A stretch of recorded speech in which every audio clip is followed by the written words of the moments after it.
হরে কৃষ্ণ, রাধে রাধে বন্ধুরা, কেমন আছো? আশা করছি সকলেই খুব ভালো আছো। নয়নমণি সেবা চ্যানেলে তোমাদের সকলকে জানাই শুভেচ্ছা ও আন্তরিক ভালোবাসা। আজকের বিষয়ে আলোচনা করব, যারা একদম নতুন লাড্ডু গোপালকে আনতে চাইছো বাড়িতে, তারা কীভাবে প্রত্যেক দিন গোপালকে সেবা দেবে বা গোপালের সোনার সেবার নিয়ম কী কী গোপাল সোনার সেবার নিয়ম আছে সে বিষয়ে আজকে আলোচনা করব।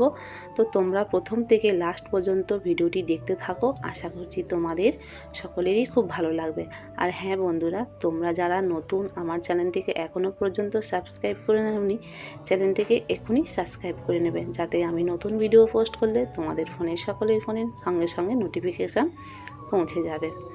আজকের বিষয়ে আলোচনা করব, যারা একদম নতুন লাড্ডু গোপালকে আনতে ইচ্ছুক বা ইচ্ছা হচ্ছে জাগছে, তারা হয়তো ভেবে উঠতে পারছে না কীভাবে গোপালকে সেবা করতে হয় বা সেবার নিয়ম কী। তো তাদের যদি ইচ্ছা হয় তো তারা সর্বপ্রথম ভেবে নেবে গোপাল সোনা তো বাড়িতে আনবো, তো সবার আগে গোপাল সোনাকে যে স্থানে রাখবো আমরা, তো সেই স্থানটা আগে স্থির করে নিতে হবে, সঠিক জায়গা। সেই স্থানটা হবে সম্পূর্ণ ছাড়ভাবে, গোপাল সোনার কোনো বেডরুমে রাখা যাবে না, রান্নাঘরের পাশেও রাখা যাবে না, যেখানে আমিষ রান্না হয় সেই স্থানে কিন্তু রাখা যাবে না, অবশ্যই ছাড়ভাবে রাখবে। বিশেষ করে বাথরুম রান্নাঘরের পাশে রাখা উচিত নয়। যদিও বা তোমরা রান্নাঘরের পাশে রাখতে চাও, সেখানে যদি সম্পূর্ণ নিরামিষ রান্না হয়, গোপাল সোনা শুধু ভোগ রান্না হয়, তো সেই স্থানে রাখতে পারো, নচেত আলাদাভাবে ছাড়ভাবে রাখবে, বা সেখানে সেই জায়গাটা সম্পূর্ণ ছাড় করে রাখার আগে উপযুক্ত জায়গা করে নেওয়া উচিত। বিশেষ করে গোপাল সোনাকে যেখানে বসাবে, অবশ্যই একটা কাঠের সিংহাসন বা পেতলের সেই সিংহাসনে বসানোর একটা পাত্র সিংহাসন আগে কিনে নেবে। তারপর যখন গোপাল সোনাকে বাড়িতে আনবে, যেদিন আনবে সেদিনে গোপাল সোনাকে প্রাণ প্রতিষ্ঠা করতে পারো।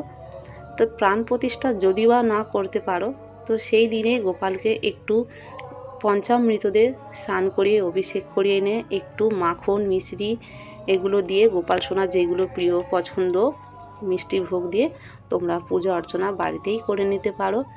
আর প্রত্যেক দিন নিয়মিত গোপাল সোনাকে স্নান করাতে হবে। ঠান্ডার সময় একটু উষ্ণ গরম জল করে গোপাল সোনাকে স্নান করানো উচিত, আর গরমের সময় সকাল সকাল গোপাল সোনাকে 8টা-9টার মধ্যে স্নানটা করিয়ে দেওয়া উচিত। গোপাল সোনাকে যখন স্নান করাবে তখন ওং নমো ভগবতে বাসুদেবায় নমো নমো, এটা অবশ্যই 3বার এই মন্ত্রটি উচ্চারণ করবে। আর হ্যাঁ, গোপাল সোনাকে গঙ্গার জল বা এমনি পরিষ্কার জল দিয়ে গোপাল সোনাকে স্নান করাতে অবশ্যই হবে।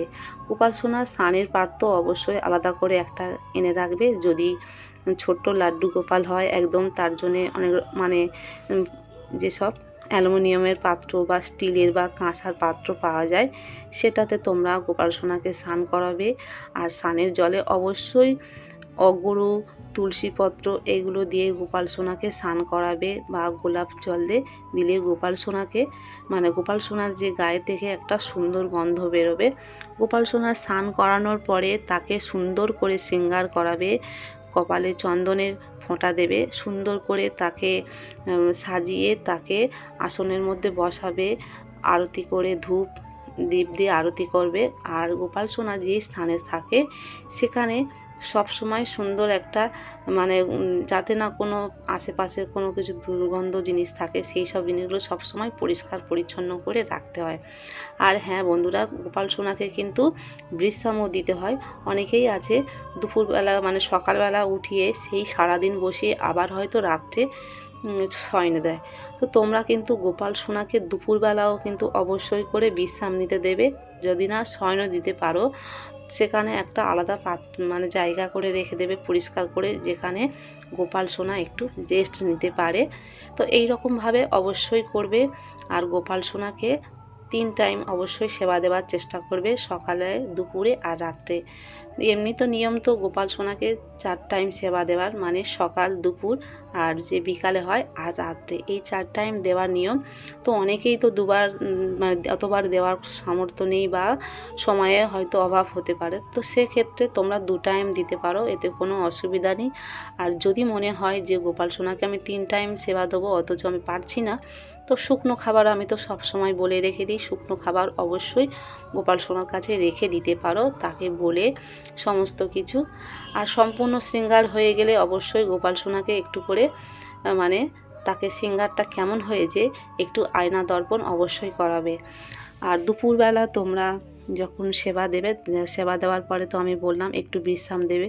তো গোপাল সোনার ভোগে অবশ্যই কিন্তু তুলসীপত্র দিতে হয়। যাদের হয়তো তুলসীপত্র বাড়িতে নেই, তারা মানে যাদের জায়গা নেই তুলসী মহারানীকে রাখার মতন, গাছ করার মতন জায়গা নেই, তারা টবের মধ্যে মানে ছাদে হোক বা উঠানে হোক টবের মধ্যে বেশি করে তুলসী চারা এনে লাগাতে পারো। আর একান্ত যদি অসুবিধা হয়, এখন বাজারে মার্কেটে ফুল দোকান প্রচুর হারে, সেখানে তুলসীপত্র পাওয়া যায়। সেই তুলসীপত্র এনে একটা কৌটোর মধ্যে রেখে দেবে। তুলসীপত্র বাসি হয় না কখনো, শুকনো হয়, মানে শুকনো তুলসীপত্র দিলেও কোনো অসুবিধা হয় না। ভোগেতে অবশ্যই গোপাল সোনার ভোগেতে অবশ্যই তুলসীপত্র দেওয়া উচিত বা নিয়মের এটা।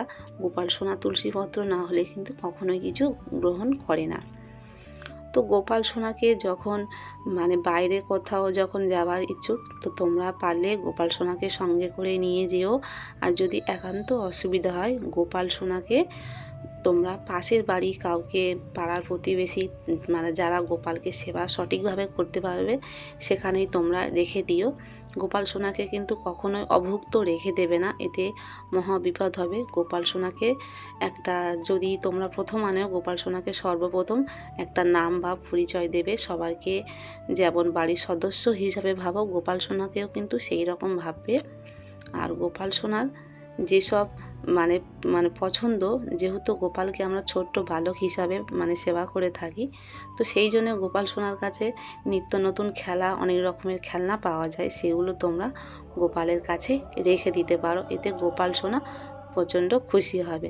সব সময় গোপাল সোনাকে খুশি রাখার চেষ্টা করবে, তার কাছে আসবে, এসে নাম জপ, হরিনাম কীর্তন এইগুলো গানগুলো করবে। তো খুব ছোট্টর ওপর গোপাল সোনার ভিডিওটি তোমাদের সঙ্গে শেয়ার করলাম। তোমরা অবশ্যই কমেন্ট করে জানাবে গোপাল সোনার এই ভিডিওটি কেমন লাগলো, অবশ্যই কমেন্ট করে আমাকে জানাবে। রাধে রাধে, হরি বল।